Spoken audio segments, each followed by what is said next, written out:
Josh Green here for Tungsten Tales. Delighted to be joined by Cameron Menzies from all the way in Milton Keynes. How are we doing today, Cammy? Yeah, it's good. Friday, sun's out.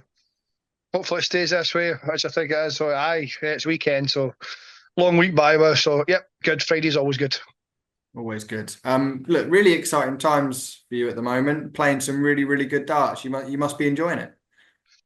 I've hardly thrown that this week, mate, because of work. But I've been playing pretty decent. I think I've been playing well since I think last year. Like maybe obviously in the house, playing some good darts, and I think it's kind of showing a little. But obviously, I've not done anything yet. But getting a couple of later runs to pro tours and stuff is obviously a step in the right direction. So. I'll take a semi final this year and hopefully I can go one better at the end of the season. Then maybe one day win a pro tour, and I think that'll be quite impressive if that happens. But I'd take that. That's the way this year's kicked off. I said I'm quite happy just keep my tour card, and I think by the way this year started, I don't need to pan at the last 4 or 5 events unless obviously. Mate. Sorry, not a phone. I don't know a number come up there. I don't usually answer numbers. Sorry, I played okay. Semi final, which I'm happy with. Hopefully, I can go further. But just say keep the tour cards the main thing for me. So I've had a decent start to the year. Hopefully, the back end of the year is the same, and I'll be happy.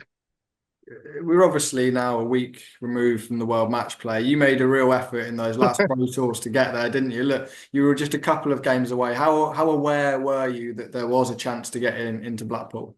Till I played Johnny Clayton when he beat me. That was the only time I kind of thought about it because I never really thought about it because I just played each game as it come.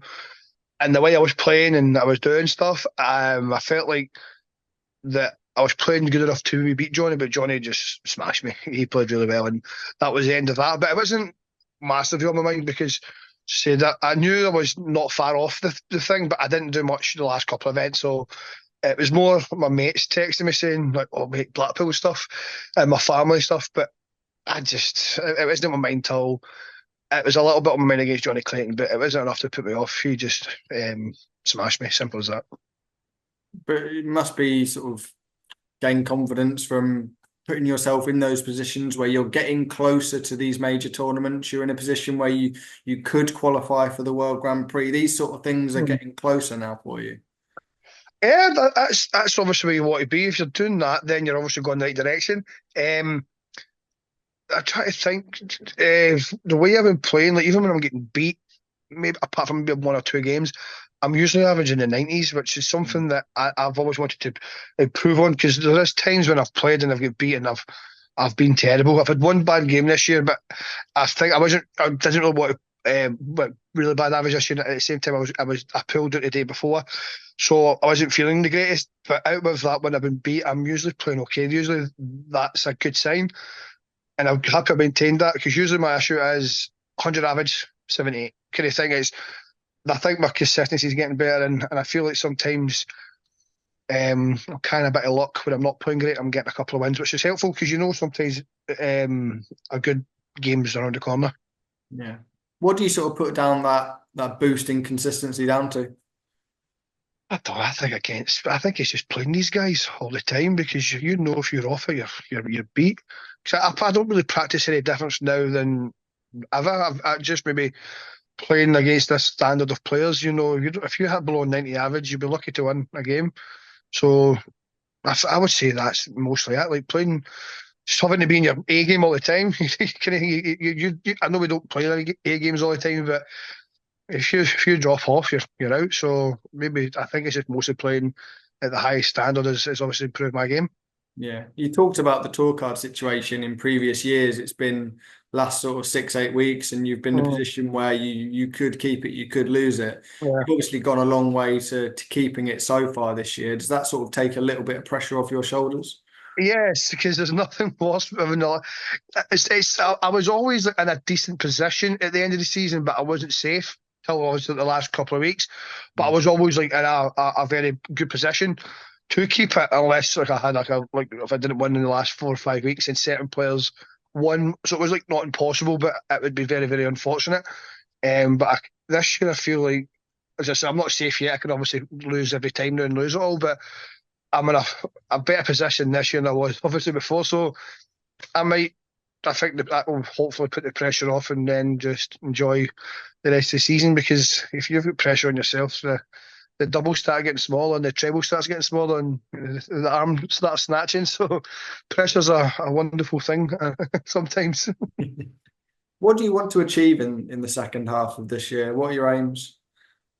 Um, Make the walls, make the players. I think it's a good aim because I've done it twice.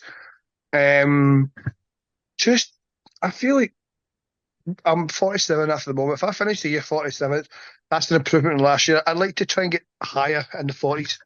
I think that'll be my aim. And maybe another run to the semi-final of a Pro Tour. I think that'll be, from my standard, a successful season. Yeah, it'd be nice, wouldn't it? Yes, We know obviously you weren't in Blackpool, you just missed out on that Pro Tour of Merit, but Fal's trying to phone me now. Fal's gone mental because Fal's away to Modus and Rory's up the stairs, so everyone's trying to phone me. I'm busy. I'm busy. but obviously Fallon was and you were watching on. How different is it, and how much do you feel the pressure watching Fallon as opposed to being up there on that stage? uh, yeah, it's a bit harder because I can't do nothing. I'm trying to try to keep her calm and keep her focused and stuff, but yeah, it's a bit different. Kind of, I was glad she got to the final because last year she lost the first game, kind of thing. But she played well in the final. Just Beau was just amazing. So she walked off the stage proud because I don't think she played that bad to me. I think she played very well. Just Beau was that extra level, and sometimes you've just got to put your hand out and go, "Fair play, mate." Who's more difficult to pick up after a loss, yourself or Fallon? Depends the loss though. If it's one of the ones when you throw it away, depends. The twos are as bad as each other. There's sometimes you get beat and you'll be ah, like the person was just better. Or there's times when you get beat when you've missed doubles and you're a bit gutted. I don't recently I've been not too bad because most of the times I've lost it is mostly because the guy's been miles better than me. There is games you lose with doubles. That's the ones that are hard to take because you take it a lot harder. But so yeah, there's days when I throw the rattle at the pram kind of thing. Look, Scottish Darts is in a good place. You've obviously got the two pals of Scottish Darts in Gary Anderson Mm. and Peter Wright. They're Yep. still up there, but in Peter's case, maybe not in the best form of his life. And we don't know what the future holds for Peter. What do you think he's going to stick around in that top 10 for much longer? Um, I don't know. I think there's still life in the old dog yet. I just feel like there's maybe the confidence is just a bit down now, which is always a massive thing in this game. But I think he'll stick around a bit more because we need players like Peter Kenny thing. He's different, brings so much to the game.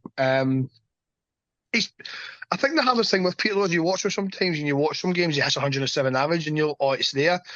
And then he goes to 89 kind of thing. So there's still moments there. I think it might come back. I hope it comes back anyway, but I think he'll be sticking around for a couple of years kind of thing because I think he loves the darts too much. Because anybody who puts that much effort into changing darts and stuff obviously enjoys the darts because he must practice a hell of a lot.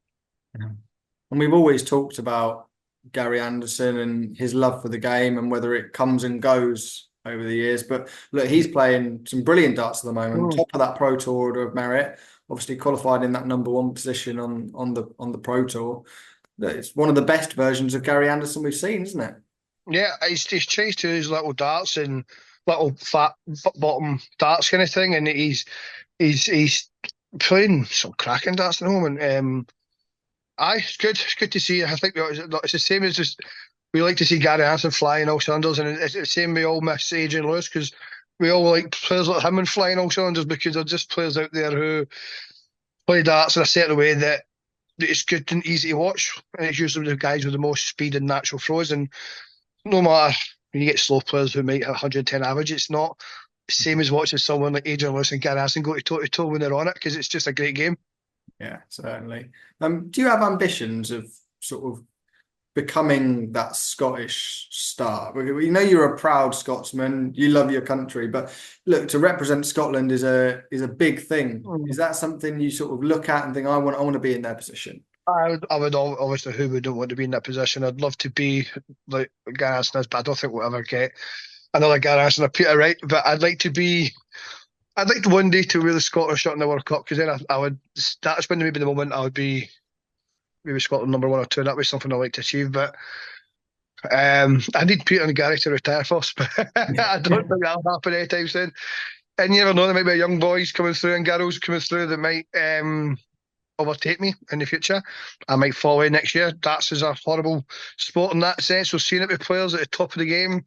One bad season, everything can change. So I'd obviously like to be up there, but I know how hard it is to get up there. And I've been trying for 3 years and they're still miles ahead of me.